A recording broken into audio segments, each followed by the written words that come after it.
18. That's the number. It's not a high score in a video game.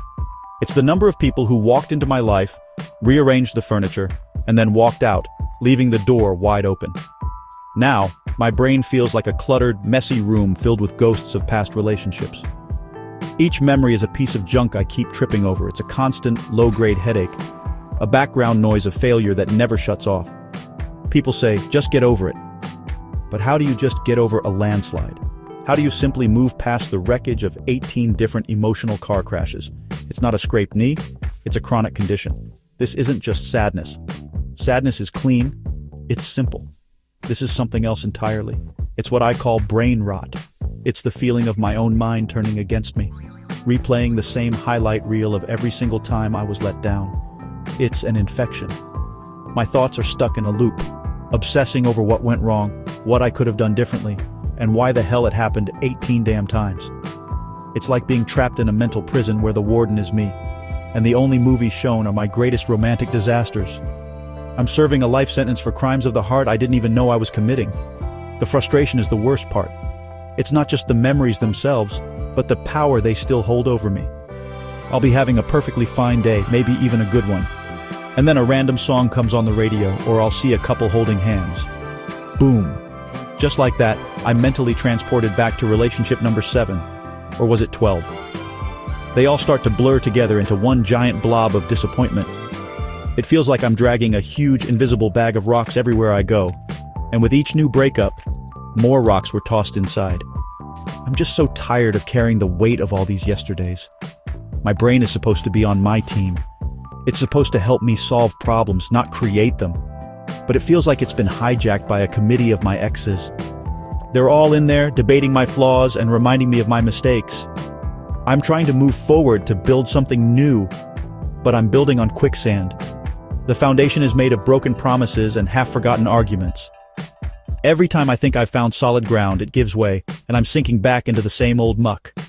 It's exhausting to be at war with your own mind every single day. The anger isn't just about the breakups, it's about the sheer unfairness of it all. I see them online. Number 4 is married with a kid. Number 11 is traveling the world. Number 16 just got a promotion. They all seem to have moved on so effortlessly, as if our time together was nothing more than a brief stop on their way to something better. They cashed in their chips and walked away from the table, pockets full, while I was left sitting there staring at an empty pile where my emotional investment used to be. It feels like I was the only one who was actually playing for keeps. This feeling of betrayal is a special kind of hell. It's the knowledge that something I considered sacred was treated as disposable by the other person. Each relationship was like a joint bank account where I deposited all my trust, my vulnerability, and my hope. And in the end, it felt like every single one of them withdrew everything and closed the account without telling me. I was emotionally robbed 18 times over. And the worst part? There are no police for this kind of theft. There's no court where you can sue for emotional damages. You just have to sit with the loss, feeling like a fool. I imagine my heart as a casino. For years I let people in to play. I gave them chips, my time, my affection, my future plans. I bet big on them, going all in because I thought we were a sure thing. But the house always loses when the players are secretly cheating. They had an escape plan, an exit strategy I knew nothing about. They played their hands, took what they wanted, and then walked away, leaving me with nothing but the debt of their memory. And here I am, the broke casino owner, wandering through the empty halls, haunted by the ghosts of players who hit the jackpot and ran. So when I see them happy, a part of me boils with a specific, targeted rage. It's the anger of the cheated, the conned, the played. It feels like they got away with a crime.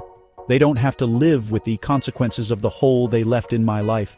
They don't have this brain rot. They're free, while I'm still stuck here trying to clean up the mess they made. Their happiness feels like a taunt, a final twist of the knife confirming that what we had meant significantly less to them than it did to me. And that is a bitter, bitter pill to swallow. My heart is an idiot, let's just be honest about it. For years it has been in the driver's seat, and it has crashed the car into a wall 18 times. It's a terrible navigator guided by fuzzy feelings and a stupid, blind optimism that refuses to learn from experience.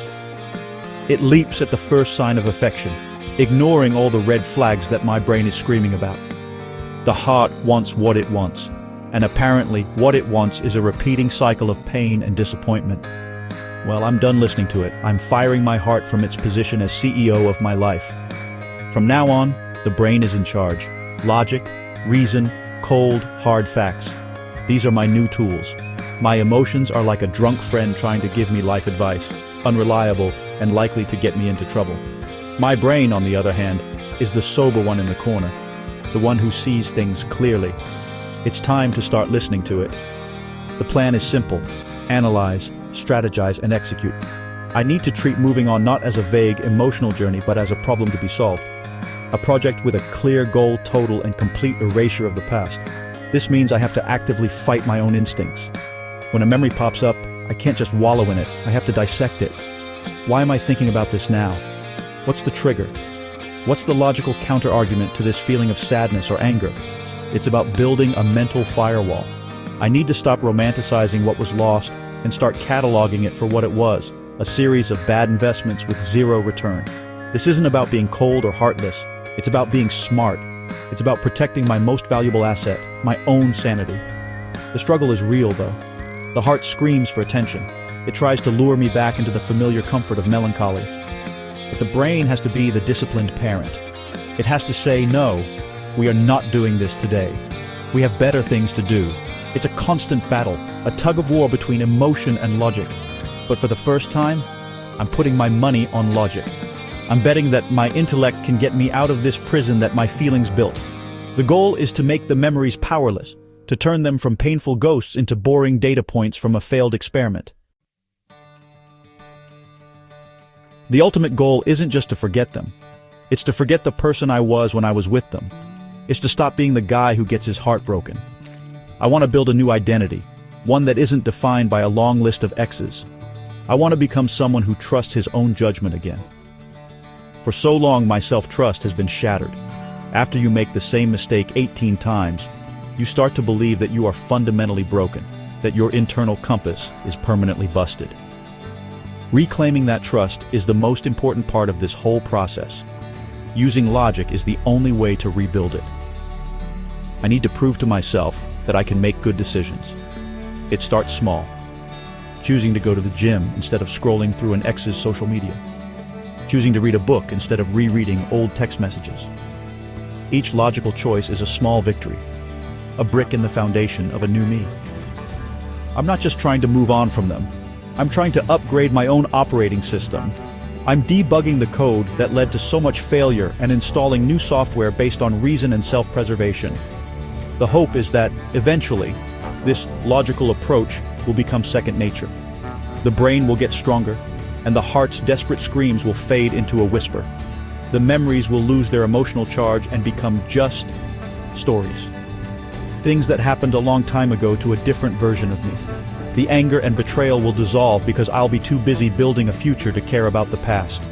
The future I envision is one where my own mind is a safe place to be, not a haunted house. A future where I am the sole occupant of my own head.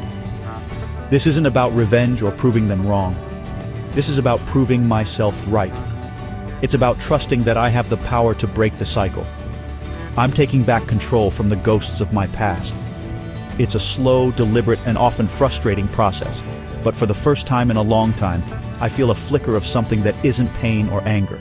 It's hope, a logical, calculated hope that I can architect a new life, one where I am finally, truly free. And that is a future worth fighting for.